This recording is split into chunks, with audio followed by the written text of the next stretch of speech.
ચાલો વિદ્યાર્થી મિત્રો, આજે આપણે ન્યૂનતમ ખર્ચ મેળવવાના દાખલા છે તેના સૌપ્રથમ સ્ટેપ જોઈ લઈએ. આપણે દાખલામાં જ્યારે એમ લખેલું હોય કે ન્યૂનતમ ખર્ચ શોધો, ત્યારે આપણે તેના જે સ્ટેપ છે, સૌથી આપણું પ્રથમ સ્ટેપ આગળ જોઈ ગયા તે મુજબ જ પ્રથમ વિકલન કરો. અહીં આપણે જે ખર્ચ છે તેને સંકેતમાં સી વડે દર્શાવેલ છે, તેથી આપણે આ સંકેત તેનો સી વાપરીએ. પ્રથમ વિકલન કરો એટલે કે ડીસી બાય ડીએક્સ કરો. બીજું સ્ટેપ આપણે અગાઉ જોઈ ગયા તે મુજબ જ ડીસી બાય ડીએક્સ બરાબર 0 લઈ x ની આપણે કિંમત શોધીએ. ત્રીજું સ્ટેપ છે આપણું દ્વિતીય વિકલન કરો એટલે કે વિકલનનું ફરી પાછું આપણે વિકલન કરવાનું થશે. d square c upon dx square કરો. ચોથું આપણું જે સ્ટેપ હતું તેમાં x ની કિંમત મૂકવાની છે અને આપણે ન્યૂનતમ ખર્ચ કયું છે તે આપણે નક્કી કરવાનું છે. અને છેલ્લું સ્ટેપ, જો ન્યૂનતમ ખર્ચ દાખલામાં માંગેલું હોય તો જે તમને c વિધેય આપેલું છે, આ c વિધેયમાં તમારે x ની કિંમત જે આવે તે તમારે મૂકી અને તમારે ખર્ચ છે કેટલો થશે તે આપણે શોધી શકીશું. ચાલો, આ પ્રકારના દાખલા છે પરીક્ષામાં પૂછાઈ શકે. 4 ગુણના દાખલા બાળકો હોય છે. સૌપ્રથમ આપણે તેની પ્રેક્ટિસ કરવા માટે સ્વાધ્યાય ઈ માં 5મો દાખલો છે તેની સમજૂતી મેળવીએ. ચાલો, c બરાબર 1/10 x નો ઘન ઓછા 4x સ્ક્વેર વત્તા 50x વત્તા 300 ન્યૂનતમ ખર્ચ માટે ઉત્પાદન નક્કી કરો. અહીં વિધેય છે ન્યૂનતમ ખર્ચનું જ્યારે આપેલું હોય ત્યારે વિધેય હંમેશા c બરાબર જ હોય તેમ, કેમ કે ખર્ચ છે તેને આપણે કોસ્ટ વડે એટલે કે COST પરિણામે આપણે સંકેતમાં આપણે c વડે દર્શાવીએ છીએ. હવે આપણે પ્રથમ સ્ટેપ આપણું dc બાય dx એટલે કે પ્રથમ વિકલન કરો. અહીં આપણે આનું વિકલન કરીએ. 3 ગુણ્યા 1 એટલે કે 3x વર્ગ છેદમાં 10 4 દુ 8x 50x x નું વિકલન 1 થશે, અચળાંકનું વિકલન 0 થશે. હવે આપણે 3x સ્ક્વેર છેદમાં 10 ઓછા 8x વત્તા 50. બીજું સ્ટેપ આપણું dc upon dx બરાબર 0 લેતા x ની કિંમત કેટલી? અહીં આપણે આજે d1 3x સ્ક્વેર છેદમાં 10 ઓછા 8x વત્તા 50 બરાબર 0 લઈ 10 લસા લઈ લ્યો. 10 લસા લેતા અથવા 10 વડે ગુણી નાખતા 3x સ્ક્વેર ઓછા 80x વત્તા 500 મળશે. અહીં 3 ગુણ્યા 5 1500 રૂપિયા તેના એ બે ભાગ પાડો જેથી આપણને મધ્યપદ 80 મળે, તો 50 અને 30 આ તેના મધ્ય ભાગ થશે. તેથી આપણે એક અવયવ 3x સ્ક્વેર ઓછા 50x ઓછા 30x વત્તા 500 બરાબર 0. 3 પદમાંથી આપણે 4 પદ બનાવ્યા. હવે આપણે આમાંથી x કોમન નીકળે છે તો x કોમન કાઢી લઈએ તો 3x ઓછા 50 બચશે. આમાંથી આપણે 10 કોમન નીકળશે, આગળ માઈનસ છે તેથી માઈનસ રાખવા પડશે, તો કૌંસમાં આપણે 3x ઓછા 50. તેથી આપણો એક અવયવ 3x ઓછા 50 બનશે અને બીજો અવયવ x ઓછા 10 મળશે. 3x ઓછા 50 બરાબર 0 લઈએ તો 50 આ બાજુ જશે, 3 છેદમાં વહી જશે એટલે x ની કિંમત 50 છેદમાં 3 મળશે. જ્યારે બીજી કિંમત આપણે x ઓછા 10 એટલે કે x બરાબર આપણને 10 મળશે. અહીં આપણે ન્યૂનતમ ખર્ચ શોધવાનો હોવાથી આપણું ત્યાર પછીનું જે સ્ટેપ છે ત્રીજું સ્ટેપ, તેમાં દ્વિતીય વિકલન કરો. વિદ્યાર્થી મિત્રો, અહીંયા આનું વિકલન કરો તો પણ ચાલે અને મૂળ રકમ જે આપેલી છે અહીંયા તેનું દ્વિતીય વિકલન કરો, વિકલનનું વિકલન તો પણ ચાલે. મેં અહીં આનું ફરી વિકલન કરેલું છે. 3 ગુણ્યા 2 એટલે કે 6x મળશે છેદમાં 10 8x x નું વિકલન 1 થાય એટલે કે ફક્ત 8 લખશું, અચળાંકનું વિકલન 0 થાય. આમ આપણું આ દ્વિતીય વિકલન થશે. હવે આપણે x ની કિંમત તેમાં મૂકી દઈએ તો x એટલે 50/3 મૂકી 50/3 એને ગુણ્યા 6 અને છેદમાં 10 -8. આનું સાદુરૂપ આપતા આપણને 10 મળશે, તેમાંથી 8 બાદ કરતા આપણને 2 મળે છે. 0 કરતા 2 મોટા થાય છે. આનો મતલબ એમ થયો આપણી જે શરત છે આ દ્વિતીય વિકલન 0 કરતા મોટા થતા એનો મતલબ કે ખર્ચ ન્યૂનતમ થશે. હવે આપણે x બરાબર 50/3 હોય ત્યારે ઉત્પાદન ખર્ચ છે તે ન્યૂનતમ થશે તેમ કહી શકીએ. વિદ્યાર્થી મિત્રો, આ પ્રકારના દાખલા છે. હજી આપણે દાખલા નંબર 6 અને દાખલા નંબર 7 તેની પણ સમજૂતી મેળવીએ. ચાલો, દાખલા નંબર 6 છે તે હું તમને ગણાવી રહ્યો છું. આ જે સ્ટેપ છે તે સ્ટેપ મુજબ જ તમારે દાખલા ગણવાના થશે. હવે આપણે નેક્સ્ટ દાખલો છઠ્ઠો જોઈએ.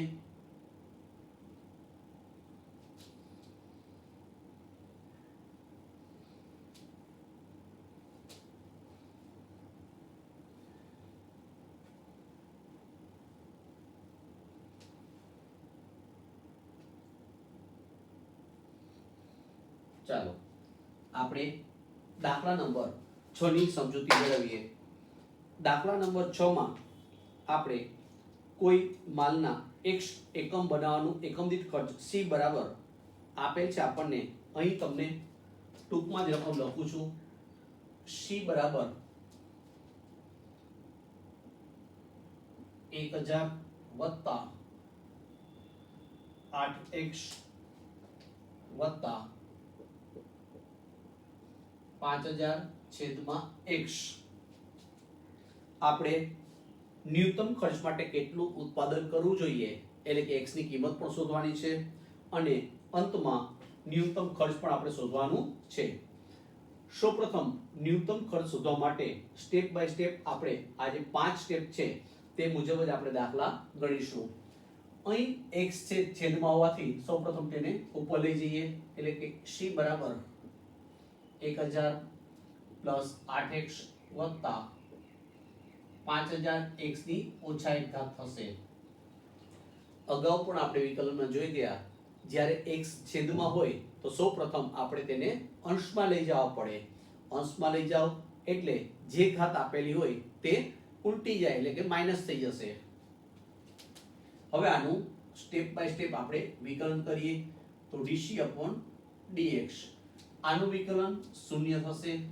8x x નું વિકલન 1 થાય વત્તા આ 5000 ગુણ્યા 1 અહીંયા માઈનસ છે. એક સ્ટેપ આપણે લખીએ 5000 માઈનસ 1 x ની ઓછા 1 ઘાત, એમાંથી એક આપણે બાદ કરીએ તો માઈનસ 2 ઘાત થશે. તેથી આપણે 8 આ વત્તા અને ઓછા, તેથી માઈનસ થશે. 5000 x ની માઈનસ 2 ઘાત. અહીંયા x² છેદમાં લઈ જાઓ તો પણ ચાલે, પણ હું ત્યાર પછીના સ્ટેપમાં લઈ જઈશ. હવે આપણે બીજું સ્ટેપ કરીએ. તેમાં આપણે dc/dx બરાબર 0 લઈ x ની કિંમત શોધીએ. dc/dx બરાબર 0 લેતા x બરાબર કેટલા? હવે આપણે 8 ઓછા 5000 x ની ઓછા 2 ઘાત એના બરાબર 0 લઈએ. આને આપણે છેદમાં મોકલી દઈએ.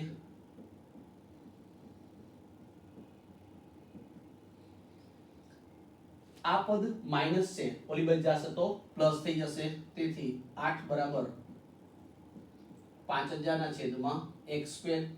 x² ને આ બાજુ અને 8 ને આ સાઈડ મોકલતા x² બરાબર 5000 ભાગ્યા 8. હવે આપણે આનો છેદ ઉડાડી દઈએ તો x² બરાબર 625. હવે વર્ગ હોવાથી સામે આપણે વર્ગમૂળ થશે. તેથી x ની કિંમત આપણને વત્તા અથવા ઓછા 25 ગુણ્યા 25 કરો એટલે 625 મળી શકે. વર્ગ છે તેથી આપણે વત્તા 25 કે ઓછા 25 કોઈ પણ હોઈ શકે. એટલે 25 ગુણ્યા 25 એટલે 625. તેથી આપણને x ની કિંમત વત્તા 25 અથવા તો ઓછા 25 મળી શકે.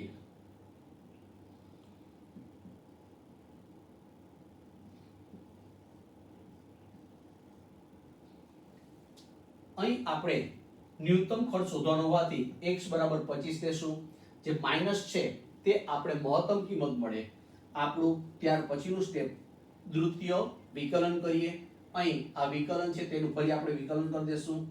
d²c છેદમાં dx². આનું આપણે વિકલન કરીએ તો 8 નું વિકલન આપણને 0 મળશે. આ માઈનસ માઈનસ પ્લસ કરી દઉં છું ડાયરેક્ટ. 5000 ગુણ્યા 2 સીધા લખી દઉં છું 5 દુ 10000 x ઉપર આપણને -3 ઘાત થશે -2 તેનું વિકલન કર્યું એટલે -3 થાય. હવે આપણે આ કિંમત છે તે છેદમાં લઈ જઈએ એટલે કે 10000 છેદમાં x નો ઘન. આપણું આ સ્ટેપ પતી ગયું. હવે ચોથું સ્ટેપ આપણું d² છે છેદમાં dx². x બરાબર આપણે 25 મૂકીએ જેથી આપણે ન્યૂનતમ ખર્ચ મળે. તેથી આપણે x બરાબર 25 લેતા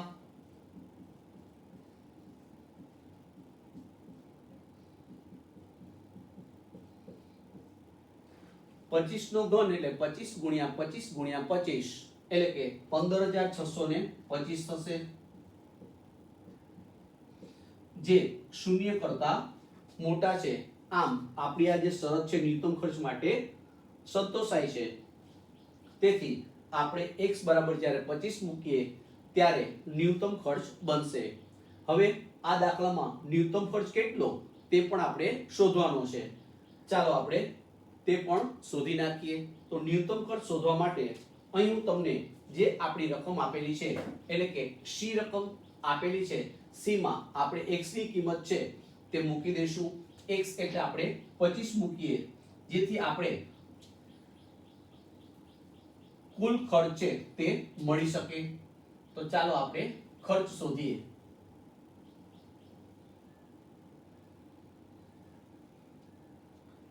આ ન્યૂનતમ ખર્ચ આપણે શોધવા માટે આમાં કિંમત મૂકી દઈએ. આપણે x એટલે 25 મૂકવાના છે. c બરાબર 1000,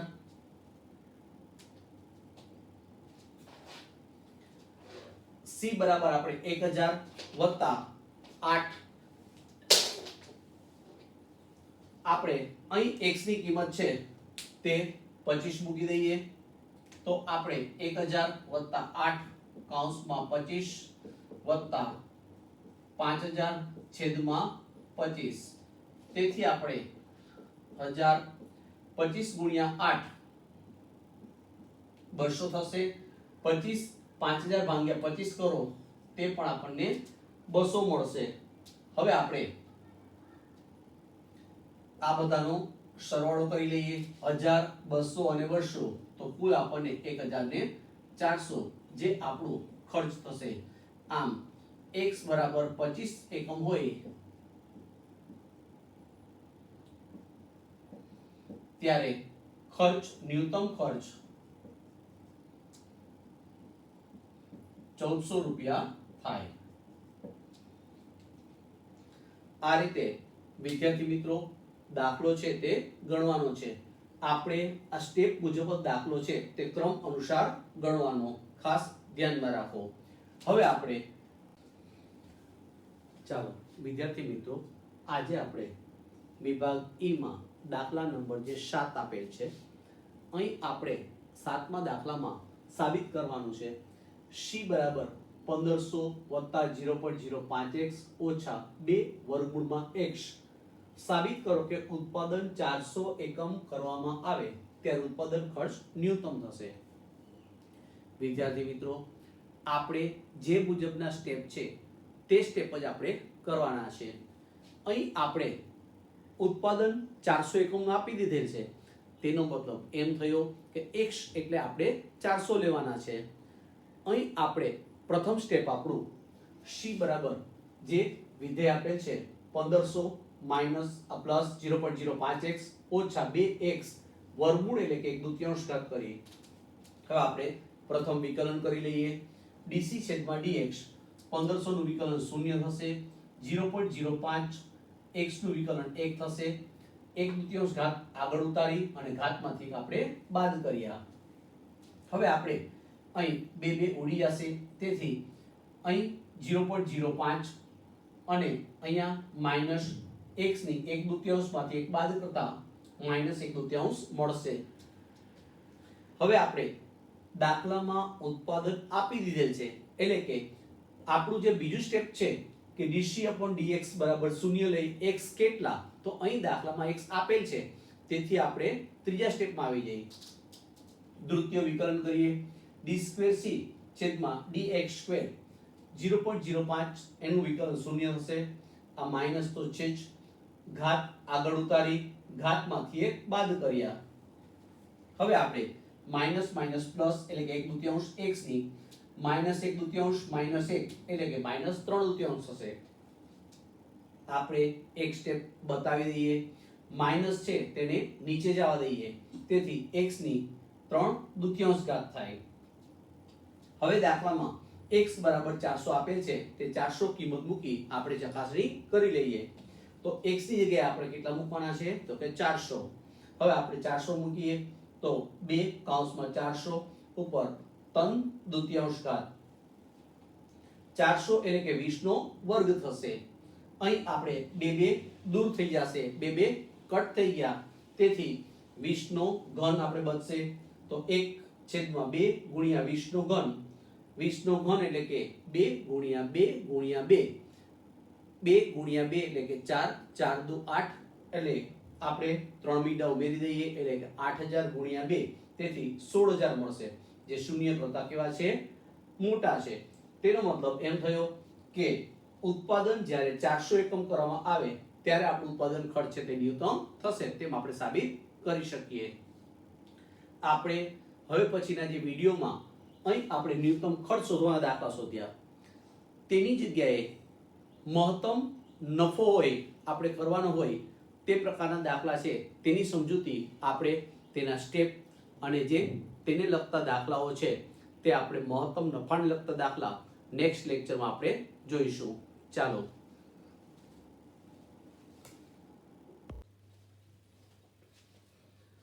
ચાલો વિદ્યાર્થી મિત્રો, આજે આપણે મહત્તમ નફો શોધવા માટે તેના સ્ટેપ જોઈએ. આજનો આપણો જે એસએમએસ છે યાદ રાખવાનો, તે સૌપ્રથમ મહત્તમ નફો કઈ રીતે શોધાય. તો પ્રથમ વિકલન કરો. અહીં નફો એટલે કે પ્રોફિટ, તમને તેને આપણે સંકેતમાં p વડે દર્શાવીશું, તેથી વિકલનમાં આપણે dp/dx કરીશું. બીજું સ્ટેપ આપણું અગાઉ જોઈ ગયા તે મુજબ જ છે બધા. dp/dx બરાબર 0 લઈ x ની આપણે કિંમત શોધશું. ત્રીજું સ્ટેપ આપણું દ્વિતીય વિકલન કરો એટલે કે d2p/dx² કરો. તેમાં x ની કિંમત આપણે મૂકી અને જો તેની કિંમત 0 તેનાથી વધારે થશે તો આપણને મહત્તમ નફો મળશે. અને છેલ્લે મહત્તમ નફો શોધવો માટે જે તમને p નું વિધેય આપેલું છે તેમાં આપણે x ની કિંમત મૂકતા આપણે મહત્તમ નફો મળી જશે. આ પ્રકારના દાખલા આપણને ટેક્સ્ટબુકમાં 2 આપેલા છે. વિદ્યાર્થી મિત્રો, વિભાગ E માં દાખલા નંબર 11 જોઈએ. એક ઉત્પાદકનું નફાનું વિધેય 40x + 10000 - 0.1x² છે. કયા ઉત્પાદને તેનો નફો મહત્તમ થશે? આ મહત્તમ નફો શોધો. અહીં આપણે કયા ઉત્પાદને, તેનો મતલબ કે x ની કિંમત પણ શોધવાની છે અને આ જે મહત્તમ નફો કેટલો થશે તે પણ આપણે શોધવાનો છે. આપણે જે વિધેય આપે તેને p વડે દર્શાવી તો 40x + 10000 - 0.1x². હવે આપણું પ્રથમ સ્ટેપ dp/dx, આનું વિકલન કરીએ. 40x, x નું વિકલન 1 થાય, 1 લખ્યો નથી. 10000 નું વિકલન 0 થશે. 0.1 આ 2 આગળ આવી જશે એટલે 2x ઉપર 1 ઘાત બચશે. હવે આપણે 40 - 0.2x. બીજું સ્ટેપ આપણું dp/dx બરાબર 0 લેતા x ની કિંમત કેટલી? તો આપણે અહીં 40 - 0.2x એના બરાબર 0 લેતા તો 40 બરાબર 0.2x થશે. હવે 0.2 વડે ભાગતા તો x ની કિંમત આપણને 200 મળશે. વિદ્યાર્થી મિત્રો, ત્યાર પછી આપણે દ્વિતીય વિકલન કરીએ. તો દ્વિતીય વિકલનમાં આપણે જે વિકલન કર્યું છે તેનું જ આપણે ફરી વિકલન કરીએ છીએ. અહીં આપણે 40 નું વિકલન 0 થશે. 0.2 x નું વિકલન 1 થશે, તેથી 0.2 માઈનસમાં મળશે આપણને. હવે તેના કરતા શૂન્ય વધારે હોય તેનો મતલબ એમ થયો કે x બરાબર આપણે 200 આગળ મહત્તમ નફો મળશે. આ મહત્તમ નફો આપણે શોધવાનો છે. તેથી આપણે જે વિધેય છે એટલે કે p નું જે રકમ આપેલી છે તેમાં આપણે તેની કિંમત મૂકી દઈએ. અહીં આપણે 40 x દેખાય ત્યાં 200 મૂકેલા છે, 10000 એમનેમ x દેખાય ત્યાં 200 મૂકેલ છે. હવે આપણે 40 ગુણ્યા 200 એટલે કે 8000 થશે, વત્તા 10000 0.1 200 નો સ્ક્વેર એટલે કે 40000 થશે. 40000 ગુણ્યા 0.1 કરી એટલે 4000 મળશે. 10000 અને 8000 એટલે 18000 માંથી 4000 બાદ કરતા આપણને મહત્તમ નફો છે, ટૂંકમાં જે નફો છે તે 14000 મળી જશે. આ પ્રકારના દાખલા પરીક્ષામાં જો પૂછાય તો 4 ગુણ માટે જ હોઈ શકે. આપણે 4 ગુણ મેળવવા સાવ સરળ છે. હવે આજને દાખલા નંબર 11 છે તે જ પ્રકારનો આપણે દાખલો 12મો છે તેની પણ આપણે સમજૂતી મેળવી લઈ. ચાલો દાખલા નંબર 12 ગણીએ. આપણે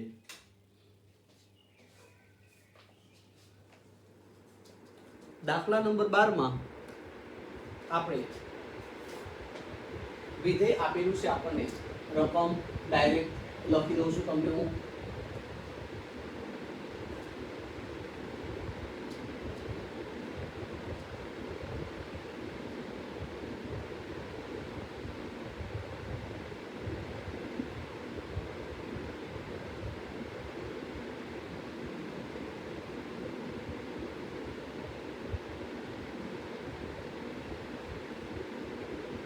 દાખલા નંબર 12 જેમાં આપણે નફાનું વિધેય આપેલું છે એટલે કે આપણે તેને p વડે દર્શાવી તો p બરાબર 5x minus 100 minus 0.01 x square આપેલ છે. કેટલા એકમોનું ઉત્પાદન કરવું જોઈએ જેથી આપણે મહત્તમ નફો મળે? આ દાખલામાં આપણે ઉત્પાદનના એકમો છે તે શોધવાના છે, પણ આપણે સ્ટેપ બાય સ્ટેપ બધા પગથિયા જોઈ લઈએ. સૌપ્રથમ આપણે જે રકમ આપેલી છે તેનું આપણે પ્રથમ વિકલન કરીએ એટલે કે dp/dx. આપણું જે પ્રથમ વિકલન કરીએ 5x એટલે 5 x નું વિકલન 1 થશે, 100 નું વિકલન 0 થશે, માઈનસ 0.01 બે ઘાત આગળ લઈ આવીએ અને ઘાતમાંથી એક આપણે બાદ કરીએ. અહીં આપણને 5 માઈનસ 0.01 ગુણ્યા 2 એટલે કે 0.02x મળશે. હવે આપણું બીજું સ્ટેપ આપણે જોઈએ તો dp/dx બરાબર 0 લેતા x બરાબર કેટલા? હવે આપણે તો 5 માઈનસ 0.02x એના બરાબર 0. તેથી 5 બરાબર 0.02x. x ની આપણે કિંમત શોધવાની છે. તેથી 5 એને ભાગ્યા 0.02. હવે આપણે આનો ભાગાકાર કરી નાખીએ તો આપણને આ 2 પોઈન્ટ કેલ્ક્યુલેટર તો આપણે વાપરવાની છૂટ જ છે. તેથી 250 આપણને ઉત્પાદનના એકમ મળશે. આમ x બરાબર આપણને 250 મળ્યા. હવે આપણે દ્વિતીય વિકલન કરીએ તો વિકલન તેનું ફરી વિકલન કરીએ. 5 નું વિકલન 0 થશે, 0.02 માઈનસ 0.02. આમ 0.02 છે તે આપણે શરત છે તે સંતોષાય છે. તેથી આપણે કહી શકીએ x બરાબર 250 એકમનું ઉત્પાદન કરીશું